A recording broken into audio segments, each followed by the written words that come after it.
halo assalamualaikum bosku, kembali lagi di Bang Ya Channel. Jadi mungkin video kali ini kita ngobrol santai saja. Jadi banyak yang DM juga, Bang, bisa jelasin nggak sih seandainya kita mau buka counter, hal-hal apa aja yang wajib kita siapkan. Jadi sebenarnya sudah ada video saya sebelumnya ya, mungkin masih ada yang belum paham ataupun memang kemarin kurang jelas. Jadi sekali lagi di sini akan saya coba jelaskan ya.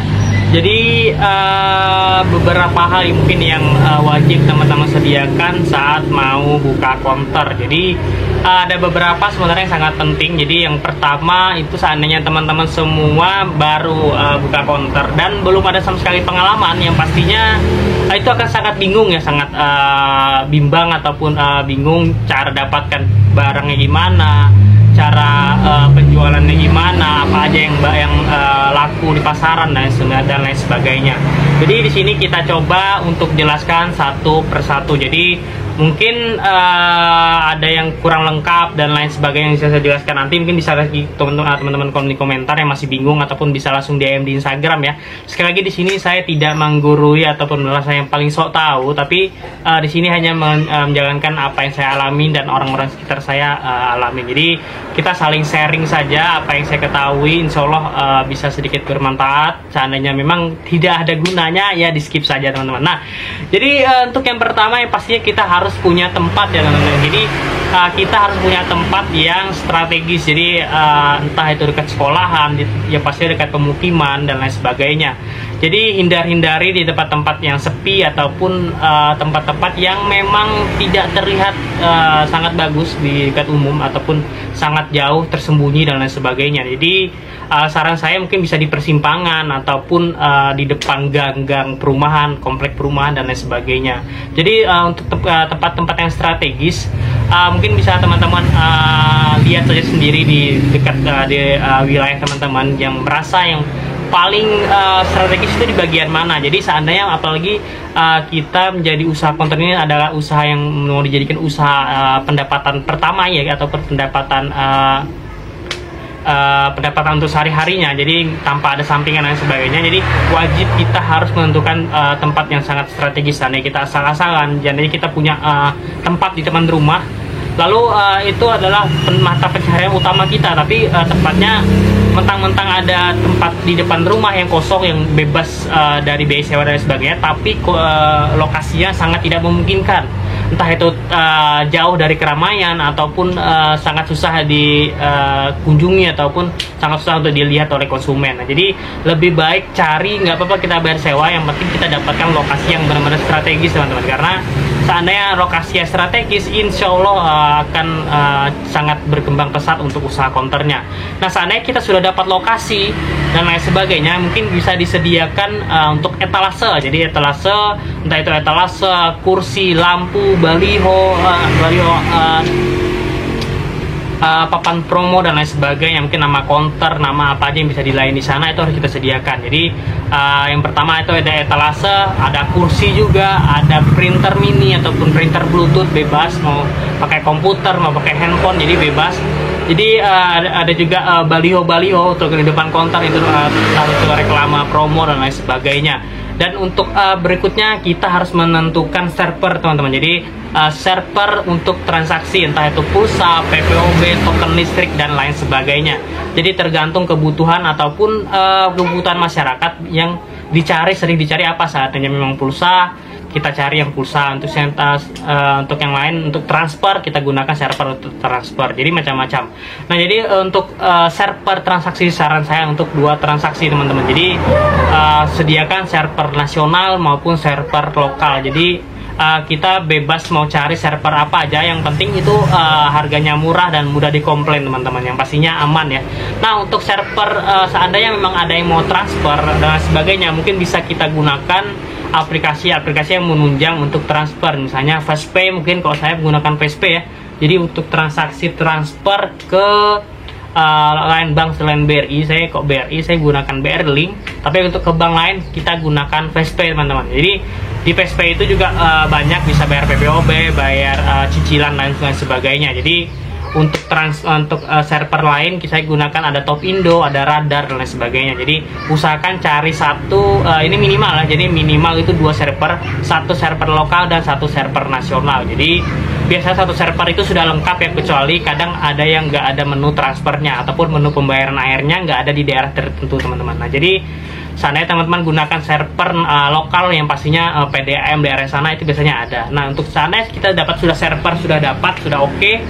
Lalu berikutnya ada kita cari supplier, entah itu mau seandainya kita mau jual aksesoris, kita cari supplier aksesoris yang memang terpercaya teman-teman, entah itu online ataupun offline. Tapi saran saya untuk awal-awal lebih baik kita ke offline saja dulu teman-teman. Jadi pastinya ada di daerah teman-teman ataupun kota teman-teman semua itu ada yang namanya grosiran offline. Jadi teman-teman datang saja ke sana, pilih barang-barang yang fast moving. Jadi fast moving itu apa aja sih? Jadi aksesoris yang fast moving ataupun cepat berputarnya itu adalah bisa teman-teman stok, yaitu adalah handset ataupun earphone, entah itu yang berkaret ataupun yang plastik bebas. Jadi teman-teman sediakan saja dari harga murah sampai yang cukup mahal, dan juga teman-teman juga sediakan yang merek-merek terbagus. Tapi nggak perlu semuanya teman-teman ambil yang bermerek, entah itu merek contohnya Robot, Vivan dan lain sebagainya. Mungkin bisa teman-teman belanja atau stok aja barang yang bermerek seperti ini ya. Ini KW-KW, ini teman-teman sediakan saja untuk headset yang KW-KW seperti ini, entah itu Oppo, Vivo, Xiaomi, Infinix dan lain sebagainya. Karena kadang konsumen itu lebih memilih yang sesuai dengan mereknya, walaupun itu KW teman-teman. Jadi teman-teman sediakan saja, jadi jangan terlalu fokus dengan yang brand-brand kayak Vivan, Rexi, DAP, Robot dan lain sebagainya. Nah untuk berikutnya teman-teman wajib juga stok untuk kabel-kabel data, entah itu toplesan, packingan yang dari micro, Type-C, iPhone dan lain sebagainya.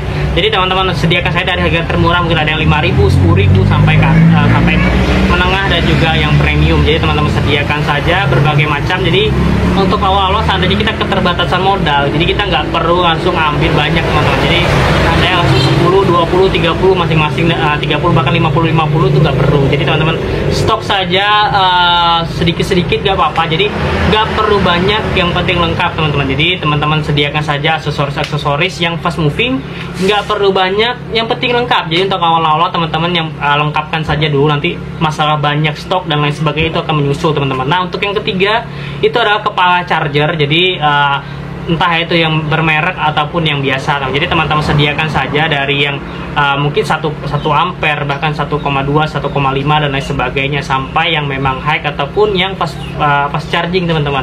Nah jadi yang berikutnya adalah untuk charger satu set, entah itu kepala dan juga kabelnya yang langsung jadi satu, entah itu bermerek brand dari handphone ataupun dari merek brand aksesoris teman-teman. Jadi teman-teman pilih saja, tentukan saja yang sesuai budget teman-teman. Jadi nggak perlu banyak, yang penting lengkap dulu. Nah jadi sana teman-teman sudah tahu aksesoris tersebut yang laris apa, yang fast moving apa, yang juga paling banyak dicari di pasaran apa, itu teman-teman stok teman-teman. Nah dan juga yang wajib teman-teman perhatikan adalah masalah retur barang teman-teman. Jadi seandainya kita belanja di offline ataupun online, yang kita harus tanyakan pertama adalah returnya. Jadi returnya gimana caranya, dan kebijakan returnya bagaimana, masa berlakunya bagaimana, masa returnya, dan kerusakan yang apa aja yang ditanggung oleh pihak distributor tentang retur barang teman-teman. Jadi itu teman-teman pilih aja, teman-teman tentukan aja maupun offline maupun online. Tapi untuk awal-awal saran saya teman-teman semua pilih offline saja supaya lebih tahu barang-barang yang memang kualitasnya cukup bagus teman-teman. Dan untuk berikutnya, seandainya kita sudah tahu tadi ada tempat, ada perintilan seperti etalase dan lain sebagainya, aksesoris, distributor teman-teman juga sudah ketemu. Lalu seandainya teman-teman jual kartu dan voucher dan lain sebagainya, itu teman-teman wajib juga tahu distributornya di mana. Nah, jadi mungkin saat awal-awal kita sangat susah untuk mendapatkan sales teman-teman. Jadi sales itu datang setelah kita sudah punya konternya dan sudah berjalan. Biasanya sales akan datang teman-teman. Jadi seandainya kita baru punya konter dan kita mau stok barang, itu sangat susah untuk mendapatkan sales. Nah jadi untuk awal-awal nggak apa-apa kita ambil barang jadi saja di distributor. Biasanya setiap daerah mungkin ada, ataupun berani mau ambil online juga apa-apa. Tapi saran saya tetap ambil di offline aja dulu sementara. Nah seandainya sudah berjalan 1 bulan, 2 bulan, 3 bulan, biasanya sales itu akan datang. Nah seandainya sales sudah datang, biasanya kita tuh ditawarin dari aplikasi atau server dari server chip dari provider, entah itu XL ataupun Telkomsel, Tri, Indosat, Smartfren dan lain sebagainya. Dan di sana biasanya kita dapat server yang bisa injek voucher, injek kartu, dan juga tembak paket data yang biasanya lebih murah-murah teman-teman. Jadi ya masalah sales yang belum datang ke counter ini biasanya ngikutin waktu aja teman-teman. Jadi teman-teman jalan saja dulu, cari aja dulu distributor offline-nya, nanti sales insya Allah akan datang. Dan yang pastinya teman-teman pasti akan tanya, bang dapat branding ya bagaimana? Jadi seandainya mau dapat branding itu teman-teman jual saja dulu, teman-teman jalan aja dulu counter, seandainya sudah dapat sales penjualan oke, biasanya branding akan mengikuti teman-teman. Entah mau dapat dinding seperti itu. Jadi ini dindingnya saya dapat sponsor dari Telkomsel ya, jadi ini semuanya dari Telkomsel teman-teman.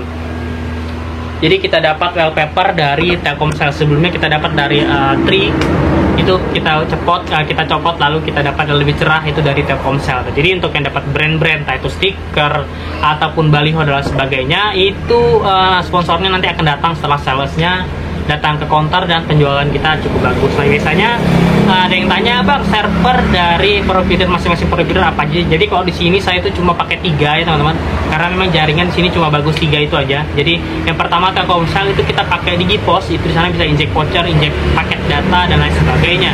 Dan juga bisa seandainya Tri itu ada namanya aplikasi Rita ya, jadi fungsinya sama juga untuk pulsa, untuk transaksi paket data, injek voucher, injek kartu. Dan juga sama Indosat juga ada namanya eSimple, jadi fungsinya juga sama seperti server yang lain teman-teman. Jadi seandainya teman-teman sudah dapat tempat, ada juga barang-barang yang dibutuhkan atau barang operasional sudah lengkap, lalu sudah menemukan distributor barang dan juga aksesoris.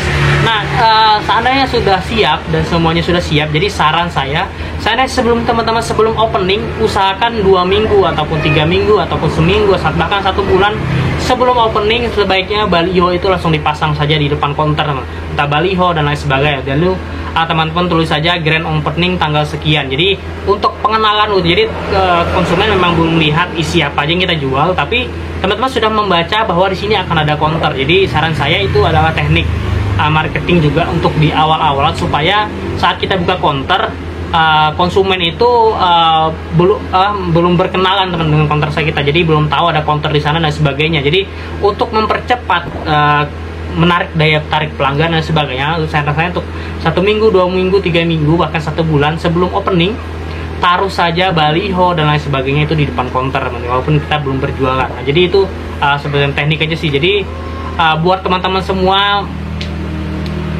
yang masih baru mau buka counter dan masih bingung, saya rasa semoga bisa bermanfaat ya. Jadi kita ulangi pelan-pelan. Jadi yang pertama adalah lokasi, yang kedua adalah barang-barang operasional seperti entah itu handphone, komputer, printer, bluetooth dan lain sebagainya teman-teman. Entah itu rak kartu dan rak gantung, rak susun, apapun itu yang untuk mendisplay ataupun yang menunjang operasional. Yang ketiga itu adalah penemuan distributor dari aksesoris. Andai kita berjualan aksesoris, entah itu distributor online ataupun offline. Tapi walaupun saran saya kita utamakan yang offline dulu untuk awal-awal ya. Jadi untuk yang keempat itu adalah distributor dari voucher kartu perdana teman-teman, kartu internet, entah itu offline maupun offline. Sekali lagi saya sarankan untuk yang offline saja dulu. Dan yang kelima itu jadi sampai 4 aja ya, sebenarnya sampai 4 aja. Jadi untuk setelah itu lalu kita bisa opening dan lain sebagainya. Nanti seandainya apa yang teman-teman bingung kan biasanya nanti akan berjalan sendiri seiring waktu. Jadi sambil kita buka sambil belajar teman-teman, apalagi saat ada sales nanti akan diajarkan nama-nama paketnya, masa aktif paketnya, program-program yang disediakan dari provider tersebut bagaimana. Jadi saat kita sudah buka semua sudah lengkap dan saatnya mungkin kita bisa berjualan dan sambil belajar, sambil promo dan lain sebagainya. Mungkin teman-teman juga bisa sediakan papan reklame ataupun daftar-daftar harga, atau itu daftar harga kuota dan lain sebagainya teman-teman. Seandainya mungkin teman-teman buka transferan, mungkin bisa sediakan edisi dan lain sebagainya. Jadi itu aja, mungkin semoga bermanfaat ya. Mungkin banyak yang masih bingung baru mau buka counter. Yang pasti ya teman-teman harus kumpulkan niat dan juga mental yang kuat untuk saat buka counter. Jadi jangan hanya ikut-ikutan teman dan lain sebagainya. Jadi kita harus punya dari hati, menjiwai, dan kita harus pintar-pintar berputar otak seandainya kita ingin usaha counter. Karena sangat banyak sekali program-program ataupun jenis-jenis paket yang harus kita hafal, harus kita ingat, dan kita harus pintar juga teknologi, masalah handphone dan sebagainya, karena pasti sangat banyak konsumen yang tanya-tanya tentang masalah counter, nah itu counter HP, counter aksesoris, counter PPOB, pulsa dan lain sebagainya. Jadi saya rasa untuk video kali ini itu aja ya. Jadi mungkin next akan kita sedikit bincang-bincang lagi tentang ngobrolin counter. Jadi saat ini mungkin itu aja. Jadi semoga teman-teman yang baru mau buka usaha counter diberi kesehatan, rezeki yang terus bertambah, rezeki yang berkah, dan diberi kemudahan dan kelancaran dalam bisnisnya. Untuk video kali ini itu aja. Jangan lupa like, comment, dan subscribe. Assalamualaikum warahmatullahi wabarakatuh. Baik, salam sukses teman-teman.